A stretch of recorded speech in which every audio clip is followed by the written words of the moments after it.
ఓం గంగణపతే నమ ఐం సరస్వత్యై నమ శివాయ గురువర్మ జయ గురు దత్తాత్రేయ నమ యా దేవి సర్వభూతేషు మాతృరూపేణ సంస్థితః నమస్తస్యై నమస్తస్యై నమస్తస్యై నమో నమః శ్రీమాత్రే నమో నమః క్లీం మహాకాళికాయ నమో నమః. యూట్యూబ్ ప్రేక్షకులందరికీ కూడా నమస్కారం అండి. నేను పాలపర్తి గురునాథ శర్మ, జ్యోతిషం వాస్తు సిద్ధాంతిని. మీకంతా కూడా గోచారిత్య గ్రహాల యొక్క స్థితిగతి కలయిక వీక్షణ అంతా కూడా గోచార ఫలితాలంతా కూడా మాస ఫలితాలుగా చెప్పడం జరుగుతుంది. ఆగస్టు నెల మాస ఫలితాల్లో భాగంగా ప్రధానంగా చూసుకుంటే శనీశ్వరుడు మీనరాశిలో సంచారం చేస్తున్నారు. మిథున రాశిలో అంతా కూడా శుక్ర బృహస్పతి సంచారం జరుగుతుంది. ఈ యొక్క కర్కాటక రాశిలో అంతా కూడా సూర్య బుధుడితోటి బుధాదిత్య యోగంలో సంచారం చేస్తున్నారు. 17వ తారీఖు రోజున ప్రధానంగా సూర్య భగవానుడు అంతా కూడా కేతు కలియికతోటి సింహరాశిలో సంచారం చేస్తున్నారు. ప్రధానంగా చూసుకుంటే చంద్రమంగళ యోగంలో అంతా కూడా అంగారకుడు సంచారం చేస్తూ ఉంది. ప్రధానంగా కన్యారాశిలో అంతా కూడా సంచారం చేస్తున్నారు. కావున చంద్రమంగళ యోగంలో అంతా కూడా కన్యారాశిలో అంగారకుడు చంద్రుడు కలియికతో ఉంది. మరియు ఇక్కడ చంద్రమంగళ యోగం బిగిపోయిన తర్వాత ప్రధానంగా చూసుకుంటే చంద్రుడు అంతా కూడా ఈ యొక్క తులారాశిలో ప్రవేశం చేయడం జరుగుతుంది. ప్రధానంగా చూసుకుంటే ఈ యొక్క గ్రహస్థితి అంతా కూడా ఈ రకంగా ఉంది. కుంభరాశిలో అంతా కూడా రాహు సంచారం, కేతు అంతా కూడా సింహరాశిలో సంచారం జరుగుతుంది. సింహరాశిలో అంతా కూడా 17వ తారీఖు రోజున ఈ యొక్క సూర్య భగవానుడు అంతా కూడా సూర్య సంక్రమణం చేస్తున్నారు. ప్రధానంగా మనం ఈ రోజున తెలుసుకునేది ఏంటంటే శనీశ్వరుడు యొక్క వీక్షణ వివిధ రాశుల మీద పడుతుంది. సప్తమ వీక్షణ త్రిపాద దృష్టితోటి మరియు ఈ యొక్క దశమ దృష్టితోటి ధనుసు రాశి మీద చూస్తున్నారు. కావున ఈ యొక్క సమసప్తక వీక్షణ అంతా కూడా కన్యారాశి మీద పడతా ఉంది. ప్రధానంగా అంగారకుడు మరియు శనీశ్వరుడు అంతా కూడా పరస్పర వీక్షణ జరుగుతుంది. మరియు ఇక్కడ చూసుకుంటే రాహు కేతు అంతా కూడా ప్రధానంగా సమసప్త వీక్షణ ఉంటుంది. సూర్య భగవానుడు వీక్షణ అంతా కూడా కుంభరాశి మీద పడుతూ ఉండడం మరియు వివిధ రాశుల వాళ్ళకి గోచారిత్య మిశ్రమ ఫలితాలంతా కూడా ఈ రకంగా ఉంది. శుభ ఫలితాలంతా కూడా అష్టైశ్వర్య యోగం వచ్చే రాశులన్నీ కూడా ఈ రకంగా ఉన్నాయి. ప్రధానంగా మిశ్రమైన ఫలితాలు కానీ అధమ ఫలితాలు కానీ ఉన్న రాశులంతా కూడా ఎటువంటి పరిష్కారాలు ఆచరించుకోవాలి. ఆకస్మిక ధనలాభం ధనయోగం సిద్ధించాలంటే, విపరీత రాజయోగం సిద్ధించాలంటే, వ్యాపారంలో లాభాలు గడించాలంటే ఎటువంటి పరిష్కారాలు చేసుకోవాలో తెలుసుకుందాం. ప్రధానంగా చూసుకుంటే శనీశ్వరుడు అంతా కూడా గోచారరీత్యా ఈ యొక్క మీనరాశిలో సంచారం చేస్తూ ప్రధానంగా కన్యారాశి మీద వీక్షణ చేస్తున్నారు. మళ్ళా త్రిపాద దృష్టితోటి మీనము, మేషము, వృషభం మీద దృష్టి అనేది పడుతుంది. మూడో దృష్టితోటి వృషభాని మీద పడుతుంది.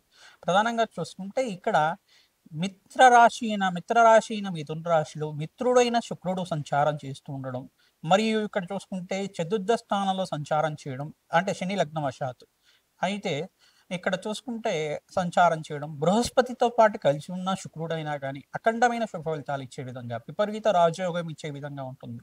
ఏ రాశుల వాళ్ళకి రాజయోగం వస్తుంది. అక్కడ బృహస్పతి దృష్టి అంతా కూడా ధనుసు రాశి మీద పడుతుంది మరియు శనీశ్వరుడు దృష్టి అంతా కూడా ధనుసు రాశి మీద దశమ దృష్టితో పడుతుంది. ఈ యొక్క వివిధ ఫలితాలంతా కూడా కుంభరాశి మీద అంటే కుంభరాశిలో అంతా కూడా రాహు సంచారం చేస్తున్నారు మరియు కాలసర్ప దోషం యోగం అంతా కూడా వీగిపోయింది.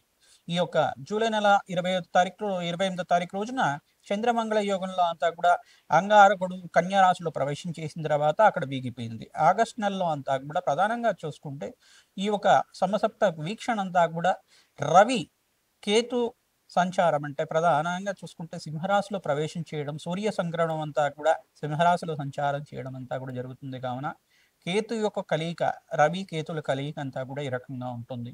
ఈ యొక్క వీక్షణ అంతా కూడా వివిధ రాశుల మీద ఏ రకంగా ప్రభావం చూపిస్తున్నాయి వాళ్ళకంతా కూడా అనేది ఈ యొక్క గోచారరీత్యా విశ్లేషణ చేసుకుంటూ మనకంతా కూడా జ్యోతిష శాస్త్ర ప్రామాణికంగా మీకంతా కూడా ఈ యొక్క జ్యోతిషంలో మీకంతా కూడా పరిహారాలంతా కూడా చెప్పడం జరుగుతుంది. ఈ పరిహారాలు చేసుకోవడం వల్ల శీఘ్రంగా మీకంతా కూడా ఆకస్మిక ధనలాభం ధనయోగం సిద్ధించడానికి, విపరీత రాజయోగం సిద్ధించడానికి, వ్యాపారంలో మార్పులు జరగడానికి, ఉద్యోగంలో ప్రమోషన్స్ రావడానికి ఆస్కారం ఉంటుంది. మేషాది ద్వాదశ రాశుల వాళ్ళకి ఎటువంటి ఫలితాలు వస్తాయి?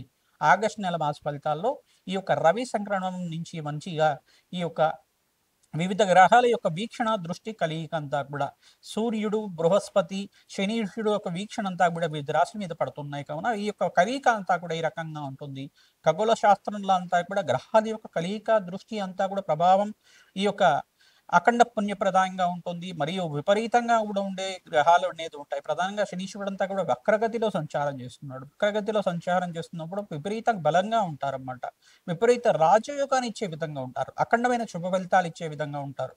మరియు ఇక్కడ ఎక్కడైతే ఏలినాటి శని ప్రభావంలో ఉన్నారో మేషాది ద్వాదశ రాశుల జాతకుల్లో ప్రధానంగా కొన్ని రాశుల వాళ్ళకి ఏలినాటి శని ప్రభావం ఉంది, అష్టమ శని ప్రభావం ఉంది, అర్ధాష్టమ శని ప్రభావం ఉంది. కొన్ని రాశుల వాళ్ళకి ఈ రకంగా ఉన్నాయి. ఆ రాశి వాళ్ళ ప్రభావం అంతా కూడా, శనీశ్వర ప్రభావం అంతా కూడా కొన్ని దోషాన్ని నివారణ చేసే విధంగా ఉంటాయి. కొన్ని దోషానికంతా కూడా స్వల్ప దోషం ఇచ్చే విధంగా, మధ్యస్థ దోషం ఇచ్చే విధంగా ఉంటాయి. కావున ఏ రాశి వాళ్ళకి ఎటువంటి పరిహారాలు ఆచరించాలి, శీఘ్ర శుభప్రదంగా ఐశ్వర్యప్రదంగా ఉండే విధంగా, ఆనందమైన జీవితం జీవించే విధంగా ఎటువంటి పరిష్కారాలు ఆచరిస్తే కనుక శీఘ్ర శుభ ఫలితాలు, అష్టైశ్వర్యోగం సిద్ధించడానికి, మరియు శ్రావణ మాసంలో ఎటువంటి పరిహారాలు ఆచరించాలి, భాద్రపద మాసంలో అంతా కూడా ఎటువంటి పరిహారాలు ఆచరించాలి, ఈ యొక్క ఫలితాలంతా కూడా చేసుకోవడం వల్ల, పరిష్కారాలు చేసుకోవడం వల్ల అఖండ పుణ్యప్రదాయంగా అష్టైశ్వర్యోగం సిద్ధించడానికి, వరలక్ష్మి అనుగ్రహం లభించడానికి ఎటువంటి పరిహారం చేసుకోవాలో తెలుసుకుందాం. ప్రధానంగా చూసుకుంటే ఈ యొక్క గోచార చక్రం అనేది ప్రధానంగా చూసుకుంటే మానవాళి మీద ప్రధానంగా గోచార చక్రం అనేది ఈ యొక్క గ్రహాల యొక్క స్థితిగతి, కలయిక, వాళ్ళ సంచారం మేరకు మాత్రమే చెప్పడం జరుగుతుంది. జన్మ జాతకమే ప్రధానమైన జాతకంగా ఉంటుంది, అందరూ కూడా తెలుసుకోవాలి.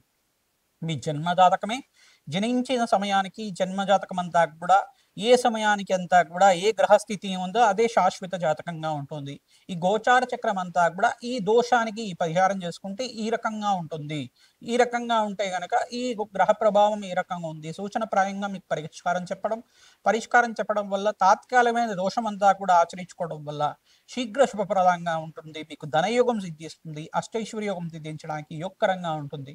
మనం దేవతలకంతా కూడా పూజ చేయమని చెప్తున్నాం, అభిషేకాలు చేయమని చెప్తున్నాం, గోమాత సేవ చేయడం, పంచగావ స్వరూపంగా కామధేను స్వరూపంగా ఉన్న గోమాతకి అర్చించడం వల్ల, గోమాతకంతా కూడా ప్రదక్షిణాలు చేయడం వల్ల, గోమాత సేవ చేయడం వల్ల అఖండ కుబేర యోగం సిద్ధించడానికి, అఖండమైన వరలక్ష్మీదేవి అనుగ్రహం లభించడానికి, అష్టైశ్వర్యోగం సిద్ధించడానికి, అఖండమైన సుఖజీవితం జీవించడానికి ఆస్కారం ఉంటుంది, వంశాభివృద్ధి కలగడానికి ఆస్కారం ఉంటుంది.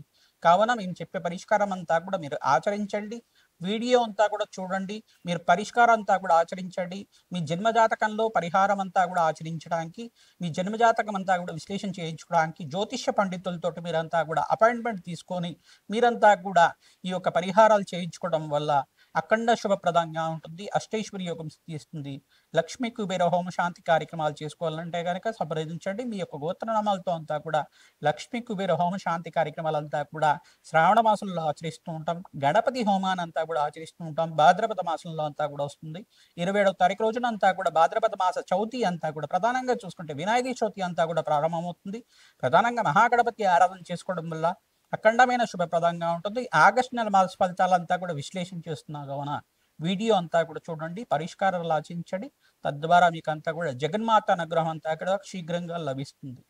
వృషభ రాశి జాతకులకి ఆగస్టు నెల మాస ఫలితాల్లో భాగంగా గోచారీత్యా శుక్రుడు, బృహస్పతి అంతా కూడా మిథున రాశి సంచారం చేయడం, శనీశ్వరుడు అంతా కూడా మీనరాశి సంచారం చేయడం, సమసప్తక వీక్షణతోటి కన్యారాశిని చూస్తున్నారు. ప్రధానంగా వృషభ రాశి జాతకులంతా కూడా శుక్రుడు అంతా కూడా ద్వితీయ స్థానంలో సంచారం చేయడం వల్ల లాభస్థానంలో అంతా ప్రధానంగా చూసుకుంటే ఈ యొక్క ధనస్థానంలో అంతా కూడా సంచారం చేయడం మీకంతా కూడా యోగకరంగా ఉంటుంది, మీకంతా కూడా లాభసాటిగా ఉంటుంది. జీవన విధానం అంతా కూడా మిత్రక్షేత్రంలో అంతా కూడా బృహస్పతితో పాటు శుక్రుడు అంతా కూడా యోగకారకుడిగా మారుతున్నారు. మరియు ఇక్కడ బుధుడు అంతా కూడా బుధాదిత్య యోగంలో సంచారం అంతా కూడా కర్కాటక రాశిలో సంచారం జరుగుతుంది. సూర్య భగవానుడు అంతా కూడా ఇక్కడ సూర్య సంక్రమణలో విధానంగా మీకంతా కూడా ఈ యొక్క సింహరాశిలో ప్రవేశం చేయడం అంతా కూడా మంచి ఫలితాలు పొందే విధంగా ఉంటుంది. మీకంతా కూడా ప్రధానంగా చూసుకుంటే మహాలక్ష్మి ఆరాధన శుక్రుడు ప్రీతికరంగా మీరంతా కూడా ఆచరించాలి. ప్రధానంగా ఎవరైతే కనుక వృషభ రాశి జాతకులంతా కూడా మహాలక్ష్మి ఆరాధన, వరలక్ష్మీదేవి పూజ విశేషాలంతా కూడా ఆచరించుకోవడం వల్ల అఖండ పుణ్యప్రదాయంగా ఉంటుంది. ప్రతిరోజు కూడా మహాలక్ష్మి సహస్రనామాలు వినడం కానీ, చదువుకోవడం కానీ, కుంకుమార్చన విధానం కానీ చేసుకోవడం కానీ చేసుకుంటే కనుక మీకంతా కూడా రాజయోగం సిద్ధించడానికి ఆస్కారం ఉంటుంది. ప్రధానంగా శనీశ్వర ప్రీతికరంగా నల్ల నువ్వులు దానం చేసుకోవడం వల్ల జన్మజాతకంలో శనీశ్వరుడు దోషకారిగా ఉంటే కనుక దోష నివారణ జరుగుతుంది. మీకంతా కూడా వ్యాపారంలో మార్పులు జరగడానికి ఆస్కారం ఉంటుంది. వ్యవసాయదారులకు కూడా మంచి మార్పులు జరగడానికి ఆస్కారం ఉంటుంది. పాడి పంట అంతా కూడా సకాలంలో మంచి లాభాలు గణించడానికి ఆస్కారం ఉంటుంది. ఈ యొక్క కాంట్రాక్ట్ రంగంలో వాళ్ళకు కూడా మంచి అవకాశాలు లభిస్తూ ఉంటాయి. ఐటీ రంగంలో వాళ్ళకి కొన్ని మార్పులు జరుగుతూ ఉంటాయి. ఉద్యోగుల్లో మార్పులు జరగడానికి ఆస్కారం ఉంది. మీకంతా కూడా విదేశంలో స్థిరత్వం కోసం ప్రయత్నం చేసుకునే వాళ్ళు మీకంతా కూడా సమయం అనుకూలించినప్పుడు మీ జాతకరీత్యా అప్పుడు ప్రయత్నం చేయండి. ఇప్పుడంతా కూడా కొంచెం ఈ యొక్క గోచారీత్యా మీకు గ్రహబలం అనేది లేదు కాబట్టి ప్రధానంగా ఎవరైతే విదేశంలో స్థిరత్వం కోసం ప్రయత్నం చేసుకుంటున్నారో, విదేశంలో వ్యాపారం కోసం ప్రయత్నం చేసుకుంటున్నారో, మీరంతా కూడా ఆర్థిక స్థితి అంతా కూడా మెరుగుపడిన తర్వాత మీకంతా కూడా లాభాలు గణించడానికి ప్రయత్నం చేసుకోండి. నూతన వ్యాపారాలు గానీ, నూతన ఇన్వెస్ట్‌మెంట్ కానీ కొన్ని వాయిదాలు వేసుకోవడం ఈ మంచి లాభాలు గణించడానికి ఆస్కారం ఉంటుంది. ఎందుకంటే ఎవరైతే ఇన్వెస్ట్‌మెంట్ చేసుకునే వాళ్ళంతా కూడా గ్రహస్థితి కొంచెంగా మీకు స్వల్పంగా ఈ యొక్క గ్రహస్థితి అంతా కూడా రవి, కేతు కలయిక అంతా కూడా కొంచెం మంచిది కాదు కాబట్టి ఇక్కడంతా కూడా బృహస్పతి అనుగ్రహం వల్ల మీకంతా కూడా లాభాలు గణిస్తూ ఉంటారు. బృహస్పతికి ప్రీతికరంగా శనగలు అంతా కూడా గోమాతకంతా కూడా సమర్పించుకుంటూ ఉండడం, ఈ యొక్క నానబెట్టిన శనగలన్నీ కూడా గోమాతకు సమర్పించడం గానీ, ఉలువలు గానీ గోమాతకు సమర్పించడం వల్ల విపరీత రాజయోగం సిద్ధిస్తుంది. కాంట్రాక్ట్ రంగంలో వాళ్ళు అంటే కన్‌స్ట్రక్షన్ ఫీల్డ్‌లో వాళ్ళకి కూడా మంచి లాభాలు గణించడానికి ఆస్కారం ఉంటుంది. టెక్స్‌టైల్ రంగంలో వాళ్ళకి కూడా విపరీత రాజయోగం సిద్ధించడానికి ఆస్కారం ఉంటుంది. శ్రావణ మాసంలో విశేషంగా లక్ష్మీ కుబేర హోమ శాంతి కార్యక్రమాలు ఆచరించుకోవడం వల్ల రాజయోగం సిద్ధిస్తుంది. రాజశ్యామల యజ్ఞాన్ని ఆచరించుకోవడం వల్ల మీకంతా కూడా రాజయోగం సిద్ధించడానికి ఆస్కారం ఉంటుంది. కావున ఈ యొక్క సినీ రంగంలో వాళ్ళు విశేషంగా రాజశ్యామల యజ్ఞం కానీ ప్రధానంగా చూసుకుంటే వారాహిదేవి శాంతి హోమాది కార్యక్రమాలు కానీ, పొలిటికల్ రంగంలో వాళ్ళు రాజశ్యామల యజ్ఞము మరియు వారాహిదేవి శాంతి హోమాది కార్యక్రమాలు కానీ, ప్రత్యంగర దేవి శాంతి హోమాది కార్యక్రమాలు కానీ ఆచరించడం వల్ల సకల గ్రహదోష నివారణ, శత్రుపీడ, శత్రుభయాల నుంచి నివారణ కలిగి మీకంతా కూడా రాజయోగం సిద్ధించడానికి, సంఘంలో కీర్తి ప్రతిష్టలు పెరగడానికి, గౌరవం పెరగడానికి ఆస్కారం ఉంటుంది. మంచి పదవుల కోసం ప్రయత్నం చేసుకుంటూ ఉంటారు. మంచి అవకాశాలు సిద్ధిస్తూ ఉంటాయి. మీకంతా కూడా రాజయోగం సిద్ధించడానికి ఆస్కారం ఉంటుంది. మహాలక్ష్మీదేవి ఆరాధన విశేషంగా చేసుకోవాలి.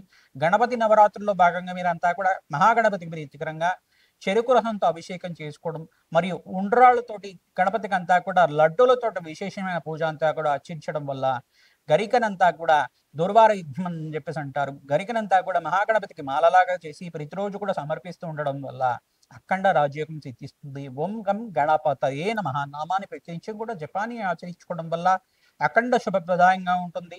సకల గ్రహదోష నివారణ జరుగుతుంది. రాజయోగం సిద్ధిస్తుంది. కావున నవగ్రహ దేవాలయాలు నవగ్రహాలకి జపాది హోమాది కార్యక్రమాలు ఆచరించుకోవడం, నవగ్రహాలకి అభిషేకం చేసుకోవడం, పరమేశ్వరుడికంతా కూడా చెరుకు రసంతో మామిడి పళ్ళ రసంతో అభిషేకం చేయించడం వల్ల విపరీత రాజయోగం సిద్ధిస్తుంది. ఈ మాసంలో అంతా కూడా శ్రేయోదాయకంగా ఉంది. స్వల్పంగా మిశ్రమైన ఫలితాలు ఉన్నాయి కానీ దీనికి పరిహారం చేసుకుంటే గనక మీకంతా కూడా మంచి ఫలితాలు లభిస్తూ ఉంటాయి. శ్రీమాత్రే నమః.